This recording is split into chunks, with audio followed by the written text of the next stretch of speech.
For a very lurch-like good afternoon. No? Just want to make sure everyone is paying attention.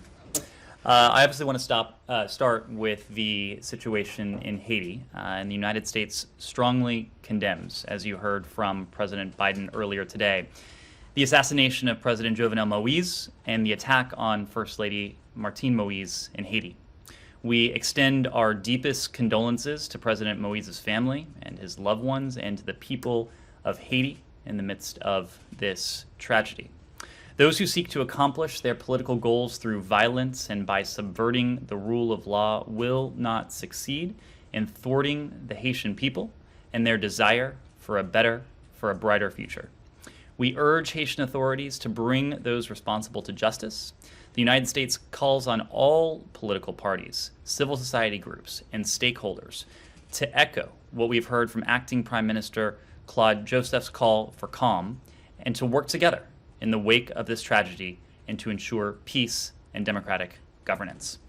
So with that, I am happy to take your questions. So just before returning to Haiti, I got an extremely brief thing on something else, but it's a logistical thing kind of, and that's the Hong Kong consulate, which has been closed for a couple of days now because of a COVID case.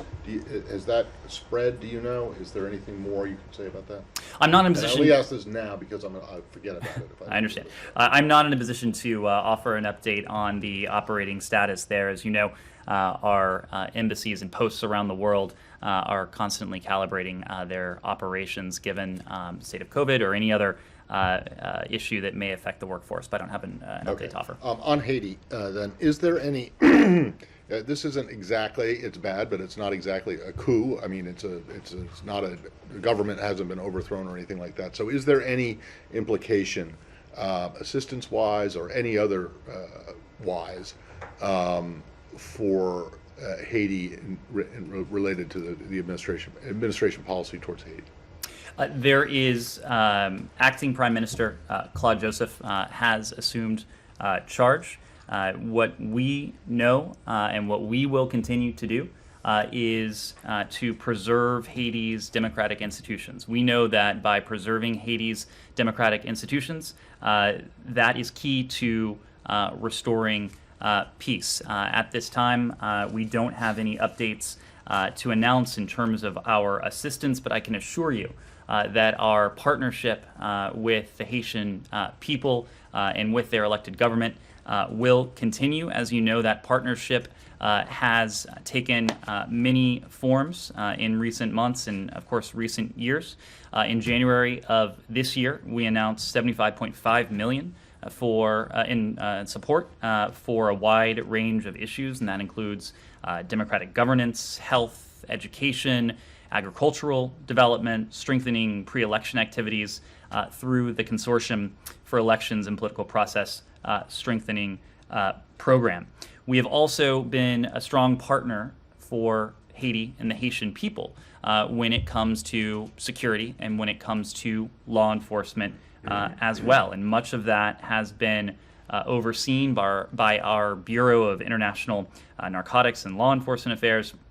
They've provided direct assistance to the Haitian National Police over the years, and as a direct result of this INL support, the Haitian National Police have trained officers from a number that was less than 10,000 in 2010 to nearly 15,000 Haitian National Police officers today. We have continued to encourage Haiti to take a holistic approach to countering violence and to countering gangs, and we provided $5 million to strengthen the Haitian National Police's capacity to work with communities to resist gangs as well. And I would be remiss if I didn't note our support to Haiti's pre-election activities. And USAID is providing more than $3 million to the consortium I mentioned before. And those activities for which these funds are earmarked include focusing on improving electoral administration, strengthening the competitiveness of political parties, educating voters on electoral processes, promoting electoral transparency, and ensuring inclusive voter participation as well. So this is just one, these are just several metrics of our support for the Haitian people, and that will not waver in the wake of this. Given the history of U.S. intervention in Haiti, it's been numerous times over the course of the last century and a half. Is there any appetite in this administration for some kind of to intervene if the situation gets to be dire? This is a relatively close neighbor that has in the past seen massive outflows of people trying to escape. So if the situation deteriorates, and I realize this is a hypothetical, but is there any appetite for a return? To us, Matt, Yeah. Haiti is a partner, and that is how we will treat this relationship. It is how we have treated Haiti. It is how we will going forward. We would echo what we have heard from the acting Prime Minister, Claude Joseph, in his calls for calm, his calls for the Haitian people to work together, to ensure peace, to ensure democratic government. The United States has and will continue to stand by to provide assistance to the Haitian people. So on Haiti, the ambassador told us that he has been in touch with State Department and a number of different agencies in U.S. government. Can you at least say, you just said that you can't give an update on the U.S. assistance, but can you at least say perhaps a new package is being formed and you guys are working on something new on top of these quite little numbers, $5 million, $3 million that you just mentioned? $75.5 million. Okay, I missed that. We have been in regular contact with the acting Prime Minister, Claude Joseph. We are prepared to respond to requests for assistance.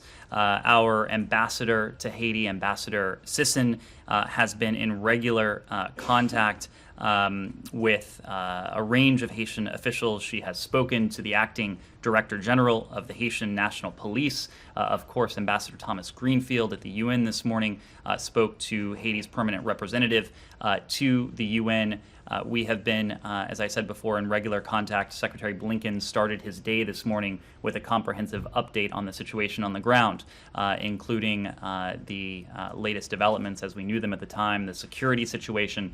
He was briefed by Ambassador Sisson, who at this moment happens to be in Washington. He was also on the phone with the DCM, who is on the ground in Haiti right now, DCM Nicole Theriault, as well as other members of his team. So we are prepared to receive additional requests for assistance from Haitian authorities. Can you also confirm if First Lady is being flown to Miami to receive medical treatment? Well, we of course are familiar with the reports that the First Lady Martine Moise was injured in the attack. We know that she was taken to receive medical treatment. Out of respect for her privacy, we're not in a position to comment to provide further comment. But as I said, we have made very clear to Haitian authorities that the United States is standing ready to provide assistance, and we are prepared to provide any and all forms of appropriate assistance Also, to our Haitian partners. Can you speak to the DEA element of all of this? The ambassador also talked about this footage where they're identifying themselves as DEA agents, and he said that he doesn't believe in it. I mean, can you say that that's not the case, that you have an assessment that those are not DEA officials? Can you sort of, set the record straight on that? Well, as you said, the Haitian ambassador himself has dismissed these allegations. These reports are absolutely false. The United States condemns this heinous act. These false reports are nothing more than that, just false reports. John? Follow up on that. Is there any sense of what the motivation would have been for this? And do you think there's any truth to what the acting government is saying, that these were mercenaries, that these were foreigners who were in there? Well, Sean, we just don't have clear answers at this time. What we do know and what I've said is that Haitian authorities are investigating. We stand ready to offer assistance to that investigation, but obviously we're going to let that investigation play out, and of course the Haitian authorities are in the lead on that investigation. Just one more thing on that. You earlier this year you were mentioning about the elections in Haiti, and you called for them to go ahead and schedule later this year. Is it still the view of the United States that that elections in September are a good idea? It is still the view of the United States that elections this year should proceed. We know that free and fair elections are the democratic path towards ending Haiti's irregular and prolonged rule by decree and restoring its parliament, which as of now has lapsed. Free and fair presidential elections will facilitate a peaceful transfer of power to a newly elected president as well. We've, as you know, and as you've heard me say and others say, we have urged Haitian government and political stakeholders repeatedly, both in public and in private, to reach a political accord in order to ensure those legislative and presidential elections take place later this year. Yes. Thank you. Nazira Karimi, Afghan independence journalist. Sure. Let's stay in Haiti for just a moment. I will Can come I back to you. change the subject? I'll come back to you if that's okay. Sure, We'll take a no couple more problem. on Haiti. Yeah, just two questions on Haiti. I want to ask this a slightly different way. Can you confirm that there currently is a pending request for defense equipment from Haiti? We expect to be in receipt of formal requests. We stand ready to receive them, but as of right now, I'm not in a position to confirm that we've received a formal request. Okay, and what was the administration's position on the president's legitimacy as a leader of the country? Obviously, the opposition says his 5-year term expired last February. The Haitian constitution is clear on this point. As we've said, we supported elections later this year. We still support those elections later this year, believing and knowing that President Moise's term was to end next year. Quick question on Haiti. The current U.S. ambassador to Haiti has been nominated to a different position at the State Department. Is there any plan to speed up the process to naming a new ambassador to that country? Well, as you know, Ambassador Sisson is still in that role. She was actually supposed to travel back to Haiti today after consultations here in Washington. She expects to go back to Haiti just as soon as she is able to travel there. We also are very fortunate to have a very capable DCM in Haiti, Nicole Theriault, whom I mentioned before. So if and when Ambassador Sisson moves on to her next role, I can assure you we will have a very capable leader in charge of our post in Port-au-Prince. And I have a quick question, asking slightly different way. So the Haiti's Prime Minister and Ambassador said the attackers were foreigners.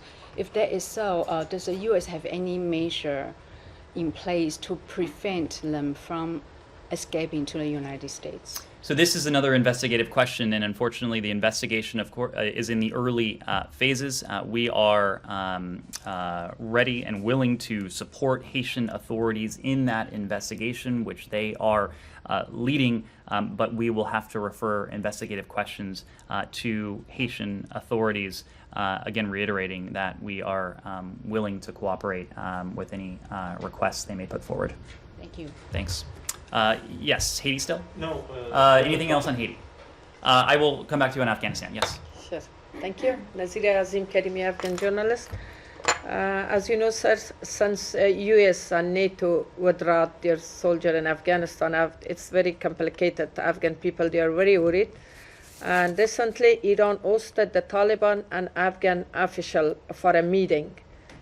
Today, they already had a meeting. Any comment about that? And the meantime, Taliban attacked to Badghis province. Of course, it's very dangerous. Do you think that it's not against the agreement between US and Taliban in Doha, Qatar?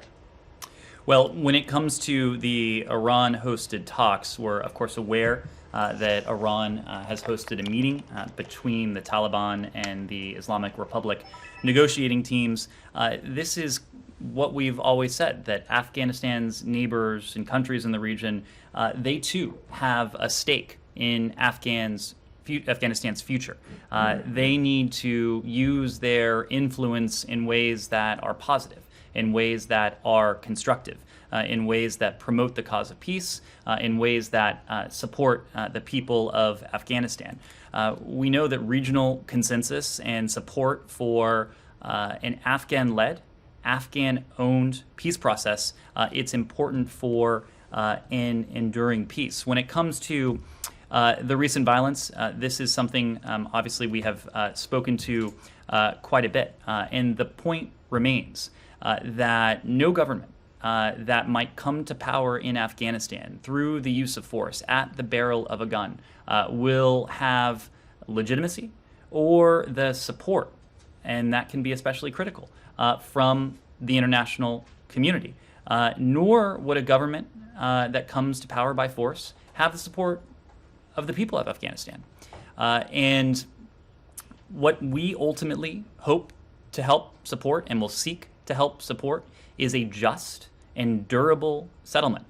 Every party has an interest in a settlement being durable. The Afghan people have been burdened and in many cases brutalized by 40 years of civil war.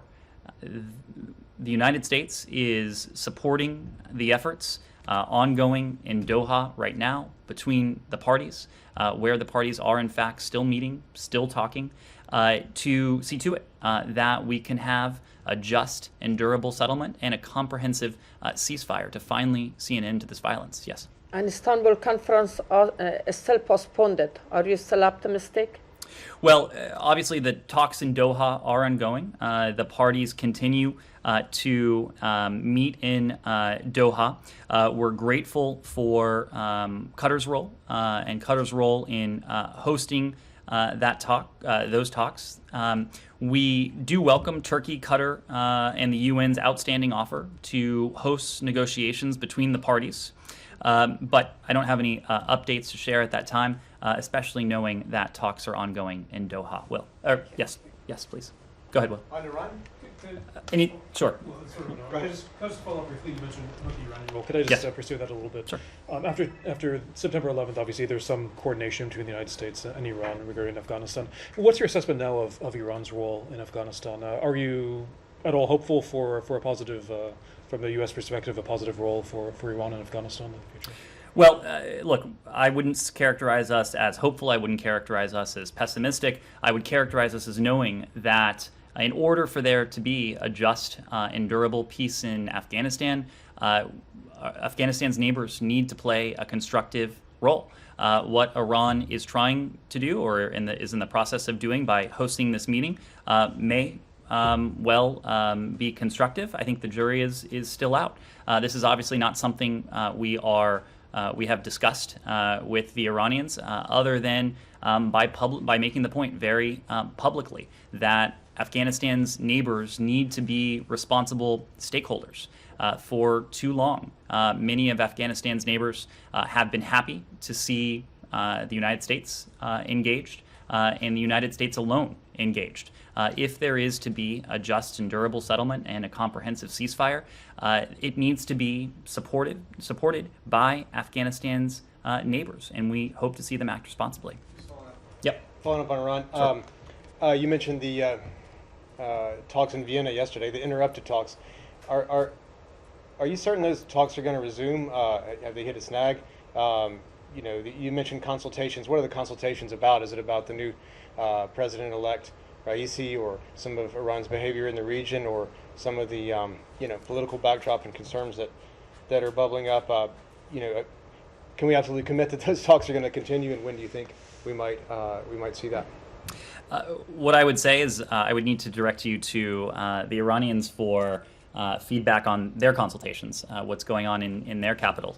I can tell you from our part, the team has been back here at the department, meeting with officials throughout the building, including with Secretary Blinken, updating him on the progress of those talks. Of course, nothing is certain in the world of diplomacy, but I think we have every expectation that there will be a seventh round of talks at the appropriate moment, at the right time, and our team looks forward to being engaged in that next round of talks when it does begin. So have the consultations with the U.S. team in its capital, those are finished now? We are, I think you're just waiting for the Europeans to say, okay, come on guys, but let's go back to Vienna? Well, of course, the team continues to remain here, continues to engage in discussions, continues to do important work from the department. But that team will be ready, will be prepared to travel back to Vienna when there's a seventh round of talks. Yes. Secretary Blinken met with his French and Saudi counterparts on the sidelines of the G20 regarding Lebanon, but apart from his tweet, no further details had been provided. Tomorrow, the U.S. and French ambassadors to Lebanon are heading to Saudi, and what seems to be a rare diplomatic move. Where does this trilateral coordination stand, and what's Washington hoping to convey during these meetings? Well, you're right, and I can confirm that our ambassador to Lebanon, Dorothy Shea, will in fact travel alongside the French ambassador to Lebanon, Anne Griot, to Saudi Arabia for meetings with Saudi officials on July 8th. This visit does follow the trilateral consultation that Secretary Blinken had with his French and Saudi counterparts, Foreign Minister Le Drian and Saudi Foreign Minister bin Farhan on June 29th when we were in Matera for the G20. During her meetings in Saudi Arabia, I expect Ambassador Shea will discuss the gravity of the situation in Lebanon. She'll emphasize the importance of humanitarian assistance to the Lebanese people, as well as increased support for the Lebanese armed forces and internal security forces, In partnership with her French and Saudi counterparts, Ambassador Shea will also continue to develop that trilateral diplomatic strategy. And that strategy is focused on government formation. It's focused on the imperative of undertaking urgent and necessary reforms that the people of Lebanon so desperately need. As we have said before, Lebanon's leaders need to come together, need to do the right thing, need to put aside political bickering and squabbling for the benefit of the Lebanese people. Ambassador Shea will also use the occasion to reiterate the commitment of the United States to helping the people of Lebanon, and she will highlight some of the good work of the over $3.7 billion in economic, humanitarian, and security assistance that the United States has contributed since 2016 and what that has supported. Yes, please. And separately, yesterday you mentioned the Saudi Deputy Defense Minister would be at state today. Mm-hmm. Could you confirm any meetings he had or will have today and how those discussions went or what they're expected to touch on? Sure. So as we did confirm yesterday, the Saudi Deputy Defense Minister Khalid bin Salman is in Washington for a series of meetings. He has so far met with our special envoy for the Horn of Africa, Ambassador Feltman. He's also met with special envoy for Yemen, Tim Linderking.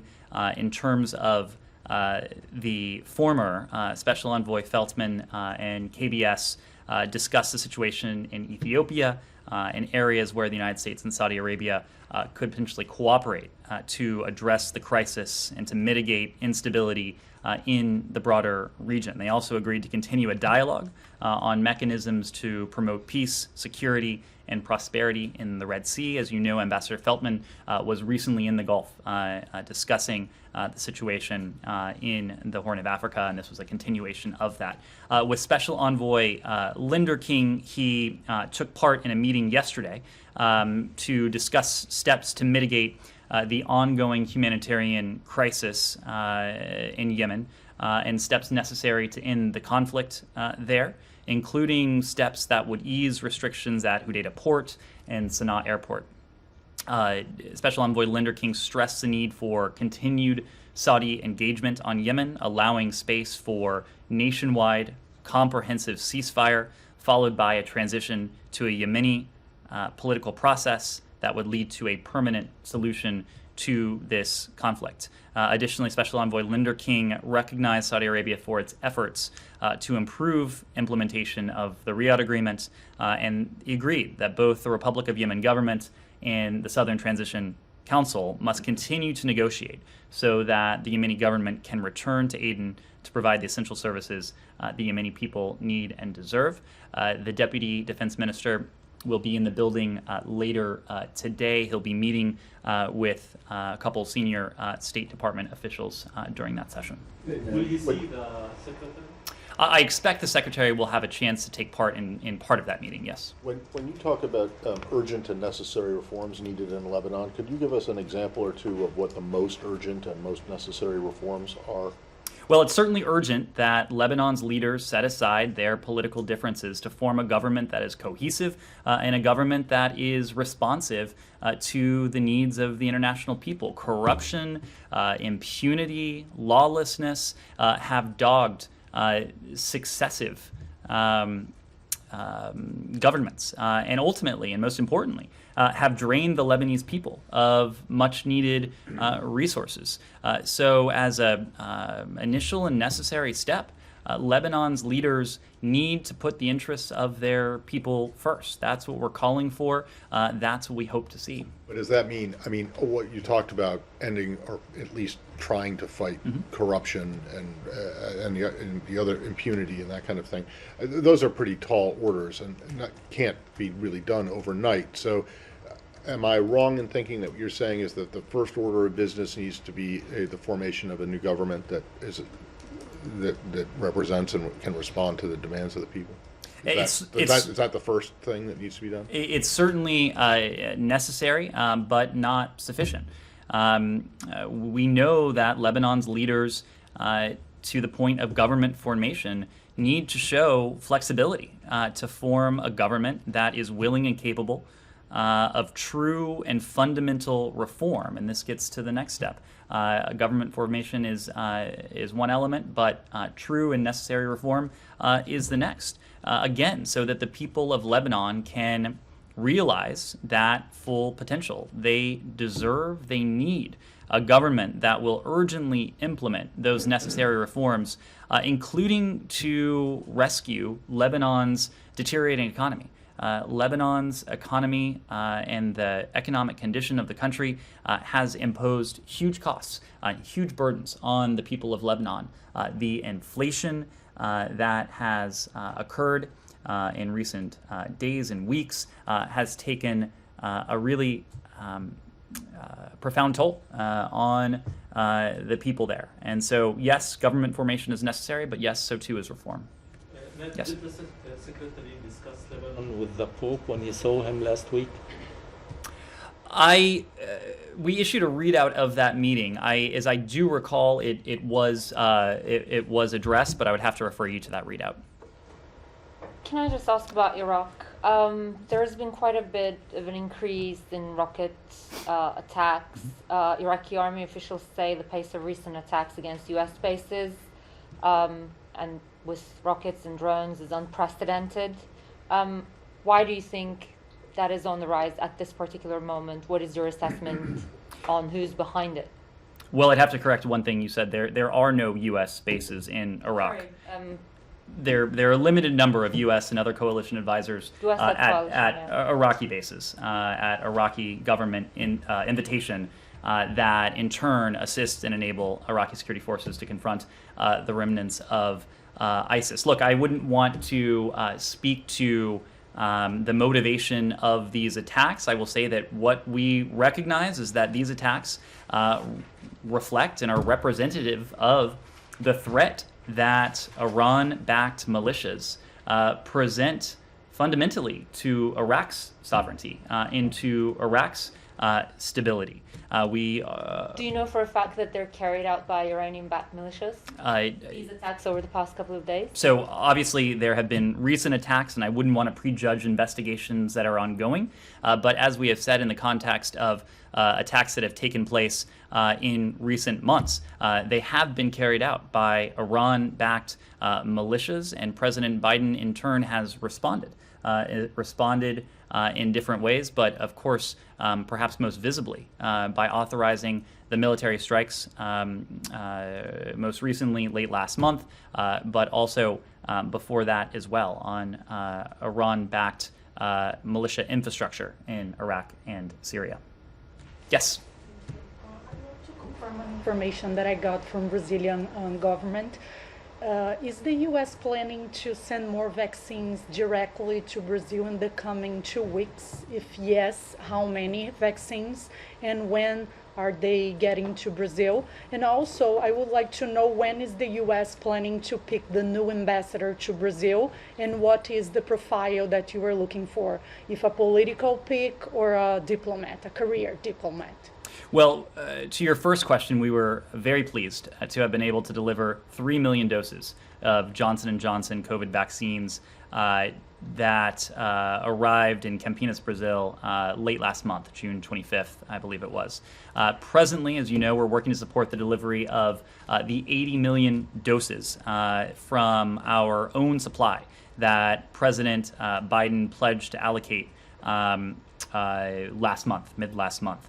We'll donate additional doses throughout the summer months as supply becomes available. In doing so, our principles are standard and transparent, and that includes maximizing the number of safe and effective vaccines available equitably for the greatest number of countries and for those most at risk within their countries. It includes preparing for surges and prioritizing healthcare workers and other vulnerable populations based on public health data and acknowledged best practices, and helping countries in need, including our neighbors. And of course, Brazil is an important partner of ours in the hemisphere. We have provided non-vaccine support to Brazil in the context of the COVID pandemic as well.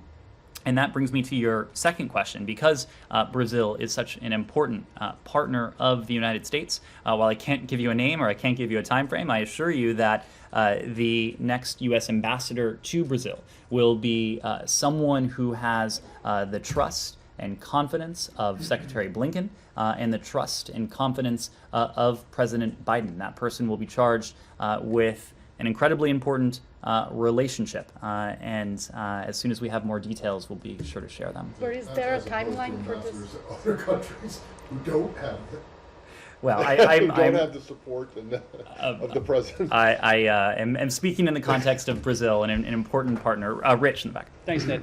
Indo-Pacific Coordinator Kirk Campbell said that any Chinese move against Taiwan would be catastrophic and that this administration is sending a clear message of deterrence. China's foreign ministry today responded, warning the U.S. to tread carefully on this issue.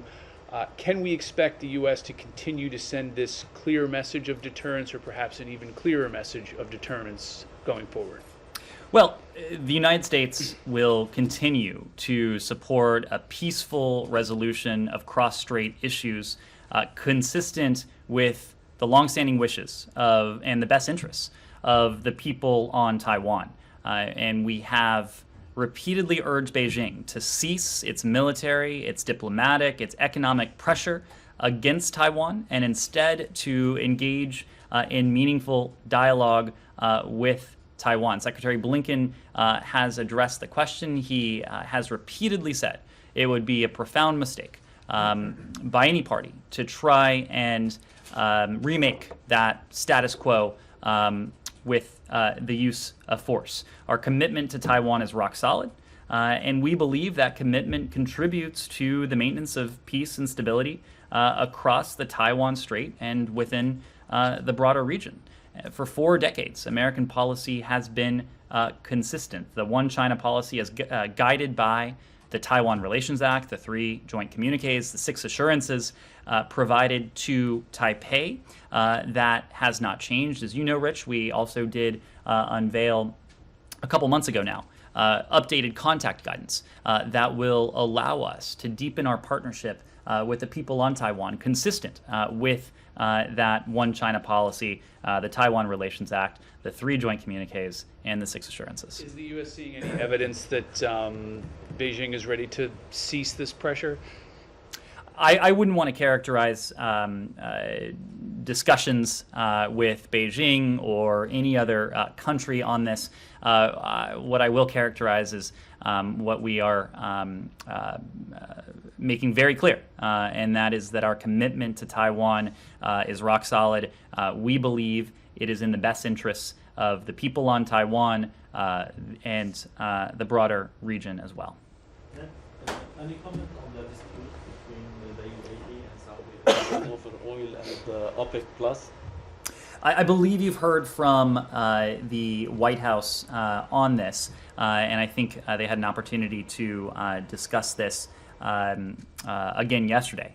U.S. officials are closely monitoring these talks, closely watching the progress. We've been in touch with several of the parties involved.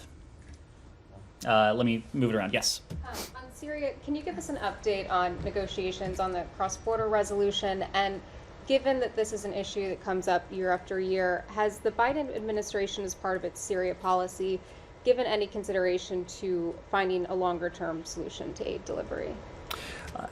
So to your second question, this is, to us, not a question about geopolitics or bilateral relations with any other member of the UN Security Council, or political dynamics on the Council. To us, this is fundamentally a question of the humanitarian interests of the Syrian people. This boils down to a question of livelihoods and a question of lives for the people of Syria. And that's why we are and have been acting so urgently now that there are just a few days left until the last remaining humanitarian crossing is set to expire. We've been very clear, again, because of the human stakes, the potential human costs of this, millions of Syrians, women, children, men, that the Security Council must renew and expand humanitarian access provided by Bab al-Hawa for 12 months. And we know we must do it now because, of course, the expiration is coming up. The people of Syria have been brutalized by the Assad regime. They have been further buffeted by the COVID pandemic. What we seek to do, and again, this is not about politics, this is not about geopolitics, this is not about interstate relations, this is not about great powers. But what we seek to do is to help the people of Syria, millions of whom are at risk of starvation if this last remaining humanitarian crossing is shamefully and tragically allowed to expire. These discussions have been ongoing at the UN. Of course, Ambassador Thomas Greenfield spoke to this yesterday. She has been engaged privately with the Security Council, and I have every expectation that she will continue to be engaged as will the broader department and the fuller administration. As you know, this was one of the issues that President Biden raised directly with President Putin at the summit. Again, putting it in terms not in terms of interstate relations, but in terms of the human costs and the human toll of this. On that, has the U.S. actually made any progress in convincing Russia to agree to a renewal? I wouldn't want to characterize discussions that have been behind closed doors. I would refer you to the Russian Federation for their position on this, but I think it goes without saying that any responsible country should be in favor of saving lives, and this is what this is about. Yes, I saw your hand. Yes, another question about Pakistan policy. Last week, Prime Minister Imran Khan was a little mad, and he said he criticized United States, that United States had been defeated in Afghanistan, and he will not allow CIA base in Pakistan. And also he mentioned that we will not anymore control on Pakistan anymore. if Taliban try to get the power by force, we will not support them. And I don't know what's their relationship. Still, Pakistan has influences to Taliban to bring them on the table in this sensitive time in Doha. Well, I think what is true is that Pakistan is an important partner across any number of fronts. Of course, we have shared interests when it comes to Afghanistan, when it comes to peace and stability in Afghanistan.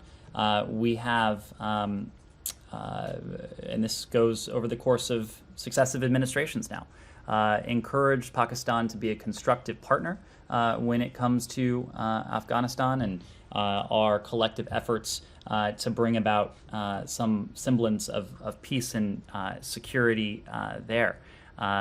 Pakistan has been helpful in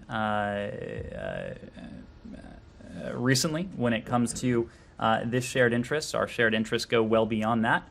Broader counterterrorism interests as well. Not to mention the people-to-people ties that unite our two countries. But this also goes back to, I think, where we started with your earlier question, that what we know to be true is that all of Afghanistan's neighbors need to play a constructive role in helping to bring about a just and durable political settlements as well as a comprehensive ceasefire. For far too long, some of Afghanistan's neighbors have not played that role. They had been happy to let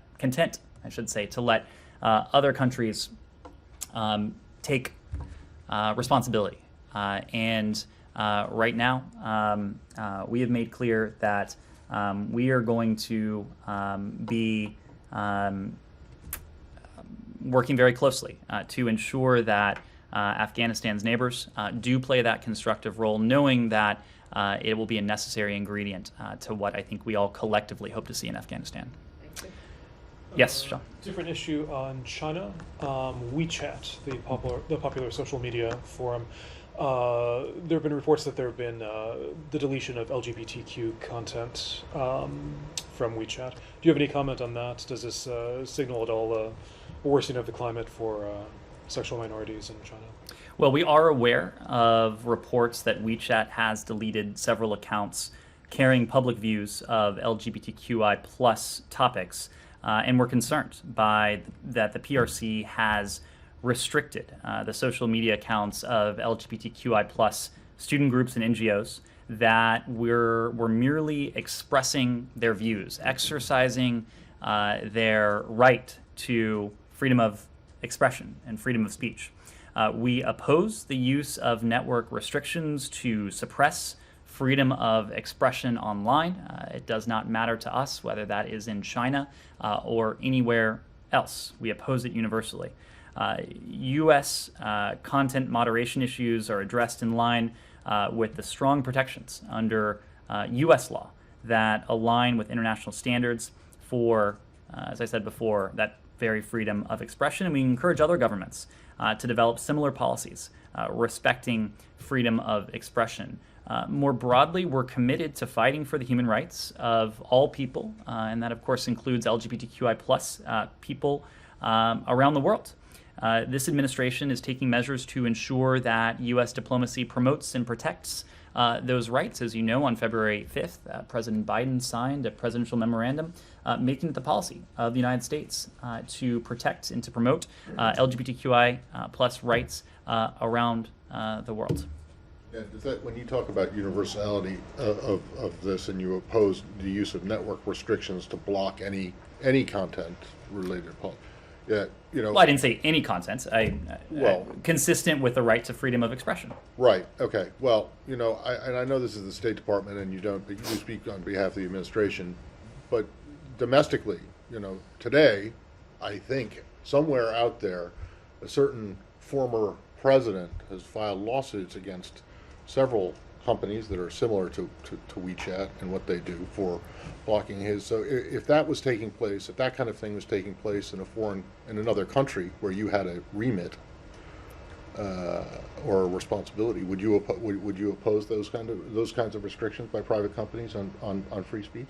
Matt, we believe deeply in the principle of freedom of expression, whether that is at home, whether that is around the world. Obviously, your question has a political tint to it, so I will. I don't need to have a political tint. It's just that it's kind of an obvious question to ask, even if the State Department doesn't do things domestically. But when you speak on behalf of the administration and talk about the president signing legislation that applies domestically, I just wonder if this is the kind of, if there was censorship of political views on the left or the right in another country, you would oppose it. Well, what I mentioned was a presidential memorandum that contours our foreign policy. No, I get that. But if you saw this kind of, when you're talking about WeChat, if that was restrictions on political views either on the left or right or radical centrists, I don't know, whoever, you would oppose it, correct?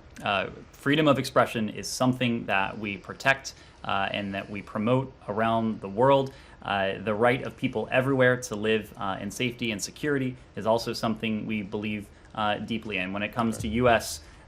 Social media companies or internet service providers, I'd have to refer you to them to speak to their policies. Thank you. Thank you very much, everyone.